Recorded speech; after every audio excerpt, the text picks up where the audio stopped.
Assalamualaikum warahmatullahi wabarakatuh. Halo teman-teman, jumpa lagi di Aryan M Channel. Oke, buat teman-teman yang klik video ini, saya harapkan mudah-mudahan teman-teman masih dalam kondisi sehat walafiat.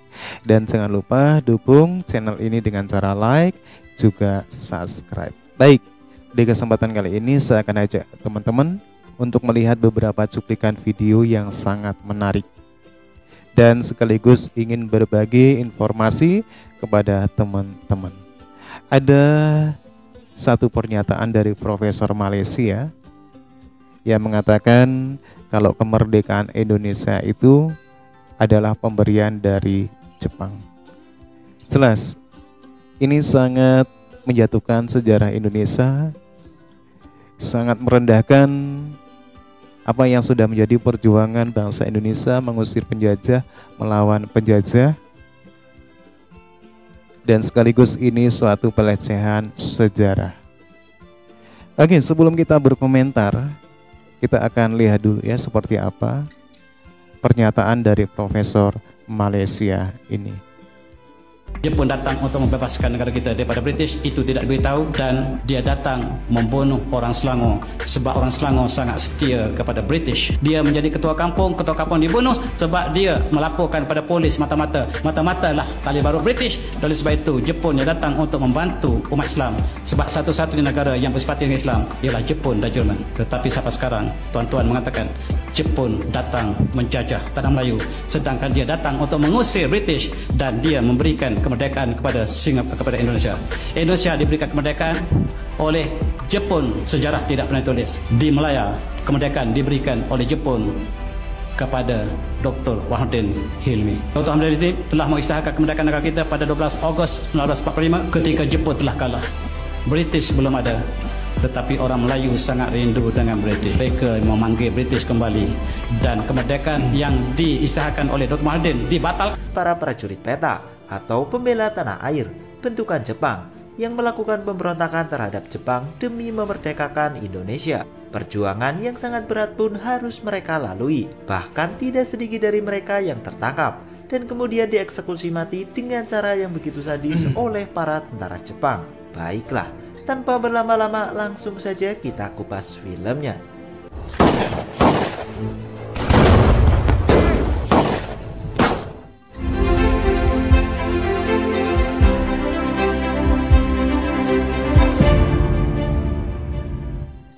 3 Oktober 1943, Jepang membentuk PETA atau Pembela Tanah Air yang anggotanya adalah para orang Indonesia yang saat itu diberikan janji kemerdekaan Indonesia. Padahal faktanya mereka dipersiapkan untuk membantu Jepang dalam melawan sekutu.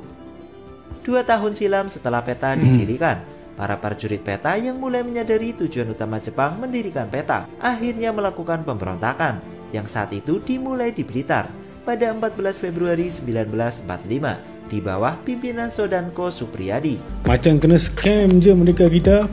Ya, tuan-tuan, kita kena faham sebab kita merdeka bukan merdeka penuh.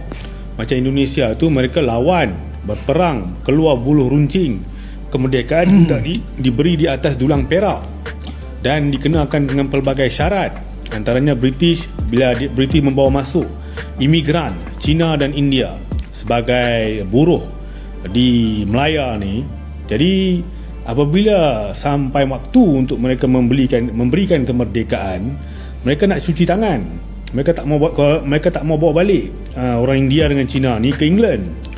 Jadi mereka paksa pemimpin kita untuk terima imigran. Itu syaratnya. Kalau nak merdeka kena terima orang Cina dengan orang India. Kemudian estate British harus kekal menjadi milik British. Sebab itu banyak estate itu kekal milik British walaupun dah merdeka berpuluh tahun, sehingga kita dapat balik pada tahun 1981. Kemudian dasar-dasar kita, ekonomi kita mesti pro kepada British, mesti mengutamakan barang-barangan British. Pelbagai syarat dikenakan kepada kita. Setelah kita bersetuju, barulah kita mendapat kemerdekaan. Jadi saya cakap ni sebab bulan ni bulan kemerdekaan. Sebab itu saya ingat Dato' On menyebut bahawa kemerdekaan kita ni adalah kemerdekaan separuh masa. Jadi ya, saya rasa benarlah apa yang disebut oleh Dato' On itu, bahawa kemerdekaan ini kemerdekaan separuh masa, tuan-tuan. Sebab apa? British masih lagi mengekalkan indirect rule. terhadap negara kita walaupun telah merdeka, tuan-tuan.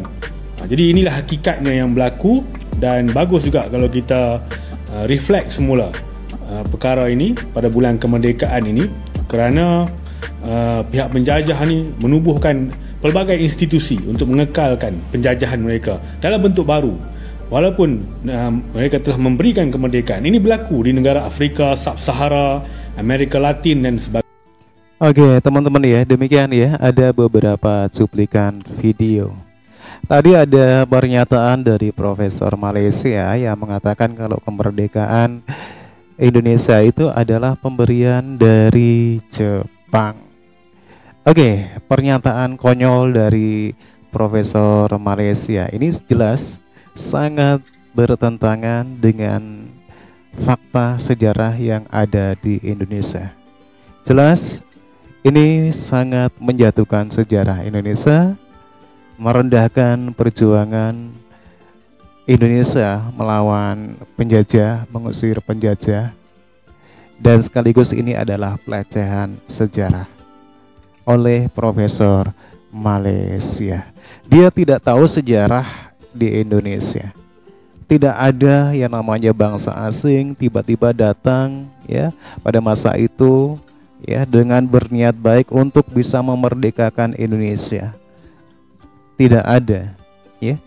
Tidak ada niat baik dari negara asing kala itu, teman-teman ya. Dan Jepang datang ke Indonesia itu memang untuk menjajah ya. Walaupun pertama kali Jepang bisa melawan Belanda dan menang, dia itu mengaku sebagai saudara tua dan membentuk peta, yaitu pembela tanah air, terdiri dari para pemuda Indonesia yang sebenarnya tujuannya itu tidak baik buat Indonesia, yaitu hanya untuk membantu perang Jepang melawan sekutu. Karena pada waktu itu ya, Jepang ini masih berperang melawan sekutu termasuk Amerika. Dan inilah tujuan Jepang membentuk peta. Tapi masyarakat Indonesia tidak bodoh, teman-teman ya.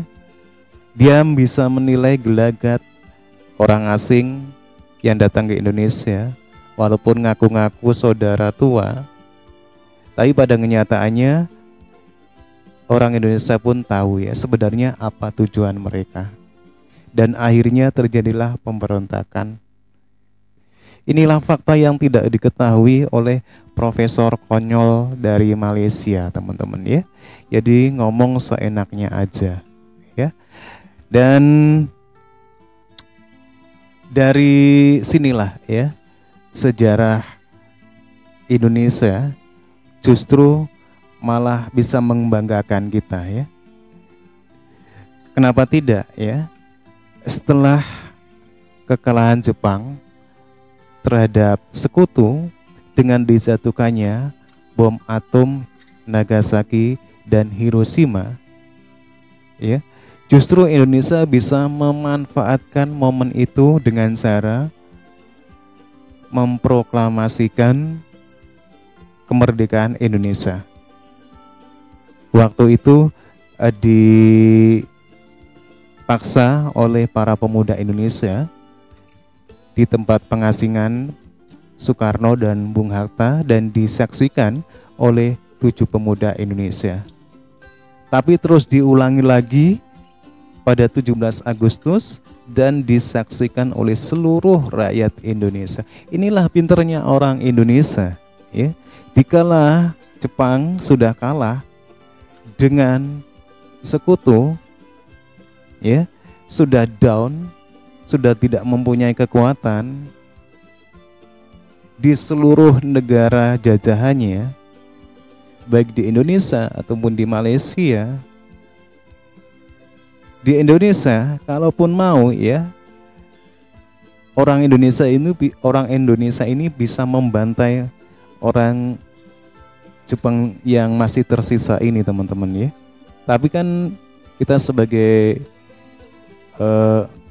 berbangsa dan bernegara ini kan ada aturan, ya. Tidak boleh membantai musuh kita yang sudah menyerah. Dan pernyataan dari Profesor Malaysia ini tidak sesuai dengan fakta yang ada di Indonesia. Justru dia mengatakan sejarah yang ada di Malaysia itu sangat konyol sekali, teman-teman, ya. Kalau Jepang di Malaysia itu memberikan kemerdekaan, ya. Tapi faktanya apa? Ya, faktanya apa? Faktanya justru orang Melayu sendiri, ya, itu merindukan Inggris, ya, untuk bisa datang kembali. Ini jelas sangat merugikan, ya, Malaysia sendiri. Dan satu lagi tadi ada video pernyataan dari orang Malaysia yang mengatakan kalau kemerdekaan Malaysia sampai sekarang pun itu bukanlah kemerdekaan yang sepenuhnya.